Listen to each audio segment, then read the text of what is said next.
De mémoire, j'ai jamais eu peur de l'obscurité. Ces histoires sur les choses qui se cachent dans l'ombre ou sous le lit et prêts à sortir d'un placard, c'est un peu trop pour moi. Mais une seule nuit a tout remis en question. Tout commençait pourtant comme d'habitude, avec une simple soirée série devant Doctor Who. Et pas n'importe quel épisode, le 4 de la saison 8. C'est rare, les monologues du docteur sans contexte. Cette fois, il se questionne sur la possibilité qu'une créature puisse vivre parmi nous, parfaitement camouflée, sans jamais que nous le sachions. Une créature qui nous écoute quand on est seul et qu'on parle à haute voix, qui pourrait se cacher dans les recoins de notre maison, ou sous notre lit, et qui sortirait à la nuit tombée. C'est pas vraiment ça qui a provoqué la tempête. Un monstre capable de se camoufler, j'y étais préparé, depuis le caméléon dans Monstres et compagnie, et je m'estime quand même un peu moins trouillard que Boo. C'est la réflexion plus tard dans l'épisode qui a entraîné la paranoïa. Tandis qu'il se réveille dans un orphelinat, et entouré d'une jeune femme et d'un vieil écossais très aigri, il tombe nez à nez avec la créature. Ayant perdu sa place entre le plancher et le sommier, celle-ci s'est installée sous la couette. Et tandis qu'il se retourne pour la laisser partir, on entrevoit le mystère. Cette chose qui se manifeste dans l'obscurité, qu'est-elle?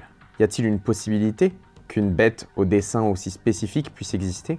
Et c'est à partir de là que ça a commencé à se manifester. J'ai commencé à voir des ombres dans la nuit, des mouvements, des bruits de pas. Et si seulement c'était que ça? Les portes qui grincent toutes seules, les lattes du plancher qui craquent. J'ai même des objets qui ont disparu. J'avais 30 chaussettes et j'ai plus que 15 paires. J'ai commencé à me dire que cette chose n'était peut-être pas une fiction. Mais dans ce cas, qu'est-ce qu'il y en a après moi? Aucune réponse ne viendra, sauf peut-être la légende qui a effrayé les enfants du monde depuis des millénaires. Le croque-mitaine. Voilà un moment que je parcours la pop culture à la recherche d'histoires racontées. Et celle du mythique croque-mitaine fait partie de celles qui croisent mon chemin bien trop régulièrement. Le Camocruzo, le Boogeyman ou Baba Yaga, le marchand de cauchemars est une figure de nos nuits depuis les temps les plus anciens. Je sais pas d'où viennent toutes ces histoires, ni depuis quand on les entend. Mais il y a une chose qui est sûre. Ce soir, le croque-mitaine est chez moi, et il attendra pas demain matin pour sortir de sa cachette. Mais comment je pourrais faire face à un monstre qui se cache sous mon lit?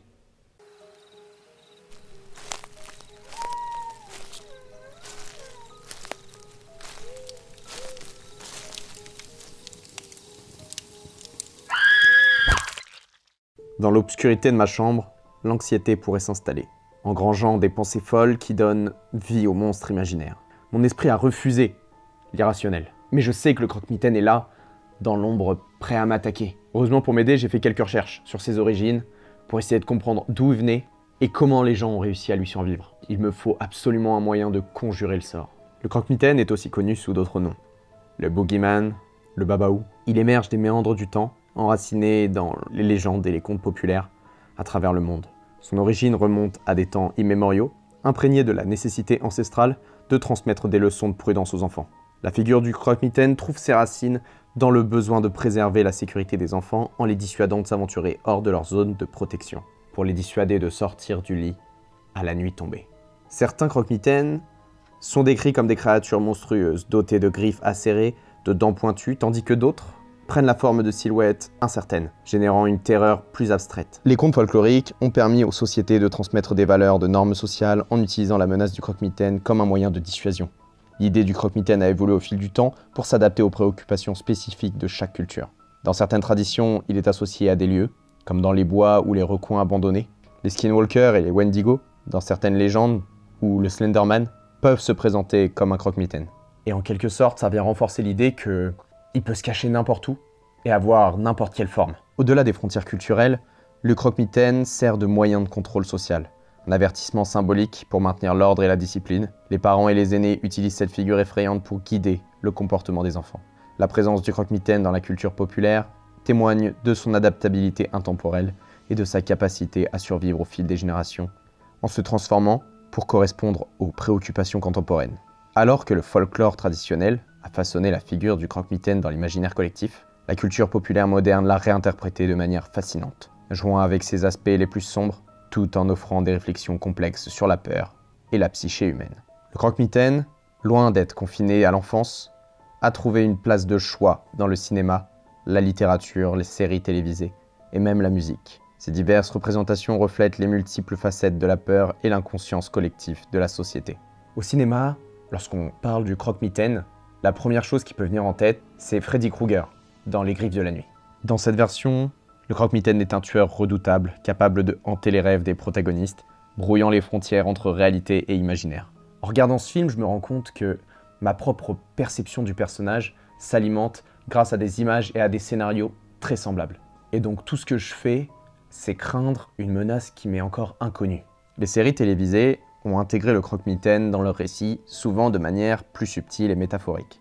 Par exemple, dans la série Stranger Things, l'Upside Down, un monde parallèle menaçant entier, peut être considéré comme une incarnation moderne du croque-mitaine. Cette interprétation symbolique de la peur, dans un contexte fantastique, offre une réflexion plus profonde sur les angoisses sociales individuelles. Pour montrer qu'il ne faut pas franchir les limites, Stranger Things a créé un croque-mitaine qui prend la forme d'un monde horrible fait de destruction. La littérature, elle, nous a présenté des livres comme Babadook, qui explore la psyché et la manière dont la peur peut se manifester de manière insidieuse, souvent en prenant la forme de créatures infâmes et presque imaginaires. On nous apporte une réflexion sur la peur et sa nature, remettant en question la réalité de la menace et la perception du danger. Avec de tels ouvrages, on peut trouver encore beaucoup de parallèles sur notre personnage, sa manière d'être et sa manière de fonctionner. Et surtout sur la manière dont la force qu'il dégage peut nous faire craindre le pire sans même le voir. Cependant, la culture populaire moderne ne se contente pas de dépeindre le croque-mitaine comme une menace terrifiante. Certains récits explorent également la possibilité de surmonter la peur et d'affronter le croque-mitaine. Les héros de contes modernes ne succombent pas nécessairement à la terreur, mais cherchent plutôt un moyen de la transcender. Il faut absolument que j'arrive à prendre du recul sur la situation, à essayer de voir ces interprétations non pas comme ma possible destinée, mais davantage comme des leçons à apprendre pour pouvoir me débarrasser de la créature qui me hante. Le film d'animation Les 5 légendes offre une perspective unique sur le croque-mitaine. Ici, il est l'antagoniste de l'histoire. Le croque-mitaine est connu sous le nom de Pitch Black. Il incarne les ténèbres, la peur, d'une manière particulièrement saisissante. En explorant la représentation de ces personnages dans le contexte de ce film, il est possible d'élargir la compréhension qu'on a de la créature. Pitch Black est dépeint comme un être maléfique, cherchant à plonger le monde dans les ténèbres, en distillant la peur dans le cœur des enfants. Son apparence ténébreuse et sa capacité à manipuler le cauchemar renforcent l'idée que le croque-mitaine est une force malveillante qui s'attaque à l'innocence des enfants, faisant écho à la tradition en tant qu'avertissement aux plus désobéissants. Ce traitement, dans les 5 légendes, souligne également le pouvoir de la croyance et de l'imagination. Dans le film, il gagne en puissance à mesure que la peur et le doute s'installent dans l'esprit. Cela reflète la manière dont les craintes peuvent se nourrir de l'incertitude et de l'imagination, créant une spirale descendante irrationnelle. Une composante intéressante de cette version du croque-mitaine dans ce film est sa quête de reconnaissance et de légitimité. Il aspire à être craint et respecté, cherchant à détrôner les gardiens mythiques qui représentent la foi, l'espoir, la joie et le rêve. Cette quête de légitimité peut être interprétée comme une métaphore des peurs intérieures, qui cherchent à s'imposer dans nos esprits, essayant de supplanter les aspects positifs et constructifs de notre pensée. L'intrigue du film explore également la capacité des enfants à surmonter la peur grâce à leur foi et à leurs croyances. En unissant leurs forces et en refusant de céder à la terreur, les enfants parviennent à repousser l'emprise du fameux croque-mitaine. Dans cette dynamique, on comprend que la foi et la résilience peuvent être des armes contre un tel monstre. Et que même dans les moments les plus sombres, il faut se rappeler qu'il y a quelque part une flamme d'espoir. Ça me fait penser un peu au discours de Dumbledore dans Harry Potter 3. Dans le film d'animation, Pitch Black souligne l'importance de l'équilibre entre l'ombre et la lumière, la peur et l'espoir. Bien que terrifiant, il est également représenté comme une force nécessaire dans l'équilibre cosmique. Cela peut être interprété comme une réflexion sur la dualité inhérente à nos propres peurs et signifier que malgré cela, un des moyens de sortir de là est de reprendre espoir. Alors tout n'est peut-être pas perdu. Si l'espoir est la base de toutes les rébellions, c'est peut-être ça qui me manque pour détruire le monstre. Ici, on nous fait comprendre qu'il faut affronter ses peurs plutôt que de les éviter. Les gardiens du film représentent des aspects positifs de l'imagination et de la foi, montrant que la confrontation directe avec la créature est nécessaire pour triompher de la peur. Cette leçon peut s'appliquer directement à ma propre situation, m'encourageant à affronter mes craintes plutôt que de les laisser s'enraciner dans l'obscurité. C'est ça, je dois juste sortir d'ici, affronter mes craintes en espérant réussir à m'en sortir. C'est ça, il suffit juste que je... Ah, il me manque peut-être des éléments. Lorsqu'on aborde le personnage emblématique de John Wick, surnommé le Baba Yaga, Une connexion intrigante avec le croque-mitaine se dessine. Bien que de manière plus contemporaine et empreinte de nuances, John Wick incarne la modernité du croque-mitaine. Un homme mystérieux et redoutable dont la réputation inspire la terreur et la fascination dans le monde criminel. Analyser le personnage de John Wick et son surnom permet d'explorer comment cette figure se lie à la tradition du croque-mitaine tout en évoluant dans le contexte actuel de la pop culture. Le surnom Baba Yaga, attribué à John Wick, n'est pas choisi au hasard. Il puise ses racines dans le folklore slave, où la Baba Yaga est une sorcière mythique, souvent représentée comme une vieille femme au pouvoir surnaturel, capable de se transformer et de semer la terreur. La référence, là, dans le contexte de John Wick, accentue son statut de tueur à gages implacable, mystérieux et redouté. Il s'agit là d'une tradition populaire, souvent liée à des histoires destinées elles aussi à effrayer des enfants. Sa présence est enveloppée de mystère et elle est considérée comme une force surnaturelle, échappant à toute la compréhension humaine, de la même manière que John Wick devient une sorte de croque-mitaine moderne, une force indomptable qui hante les cauchemars des criminels. Ce lien entre John Wick et le croque-mitaine traditionnel est renforcé par les caractéristiques qui définissent le personnage. Comme le monstre sous notre lit, John Wick opère dans l'ombre, émergeant de l'obscurité pour châtier ceux qui ont enfreint les règles de son univers. Sa réputation précède chacun de ses mouvements, créant une aura de peur similaire à celle de la créature de nos contes. La représentation visuelle contribue aussi à renforcer cette image. John Wick est une figure quasi mythique, opérant au-delà des limites de la réalité ordinaire.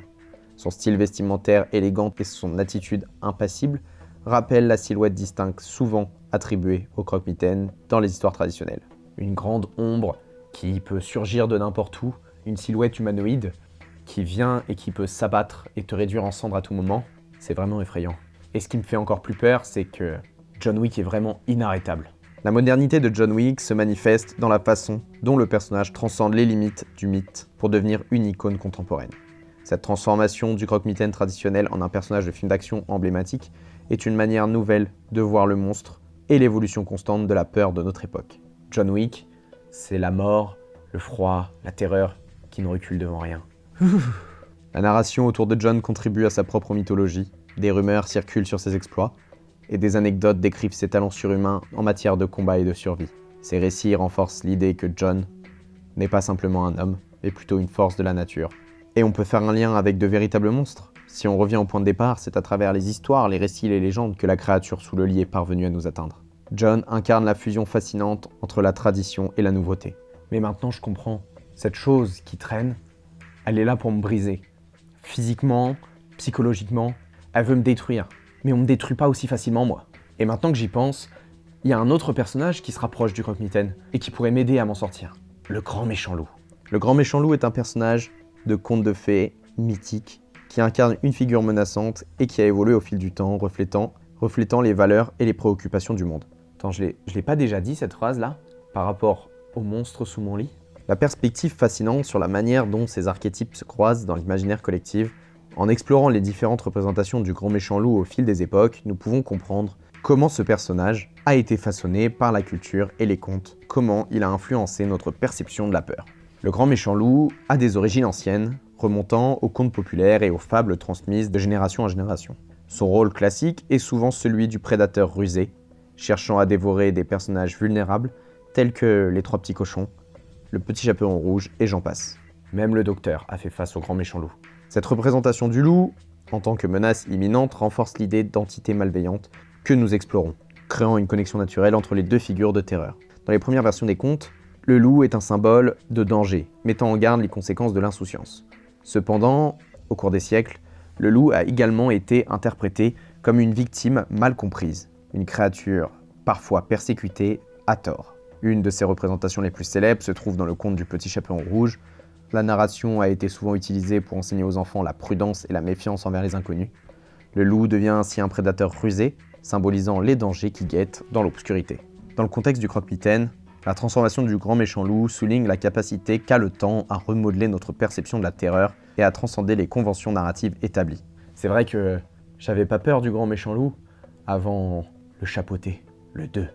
Les récits modernes qui humanisent le loup s'inscrivent dans une tendance plus large à repenser les figures de terreur et à explorer les nuances de la peur.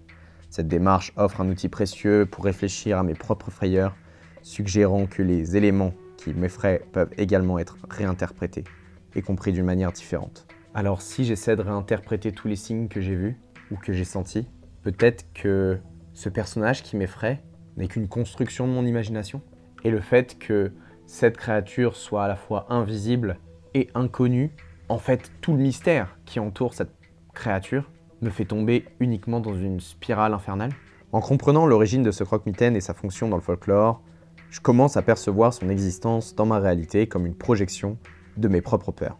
Le croque-mitaine ne serait pas une réelle entité qui se trouverait ici dans ma chambre, mais plutôt une chose qui me fait face uniquement dans ma tête, alimentée par tout ce que j'ai pu voir et toutes mes expériences passées. Dans ce cas, je dois surmonter cette paranoïa, essayer de reconnaître que le croque-mitaine n'est qu'une métaphore de mes propres angoisses. En comprenant sa nature symbolique, je peux commencer à déconstruire les racines de ma peur et trouver des moyens de me libérer de son emprise mentale. La première étape consiste à identifier les éléments déclencheurs qui exacerbent mes craintes. Est-ce le silence de la nuit qui amplifie mes pensées paranoïaques? Il est vrai que l'épisode de Doctor Who qui a fait naître cette peur dans mon esprit, c'est avant tout l'obscurité qui joue le rôle de la terreur.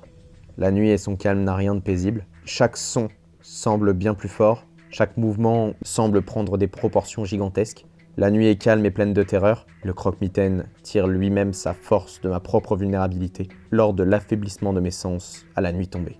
Une autre approche consiste à canaliser cette anxiété dans des formes d'expression créative, peut-être en me moquant de la peur. Comme l'épouvantard enfermé dans l'armoire du professeur Lupin, ma peur peut prendre la forme que je choisis.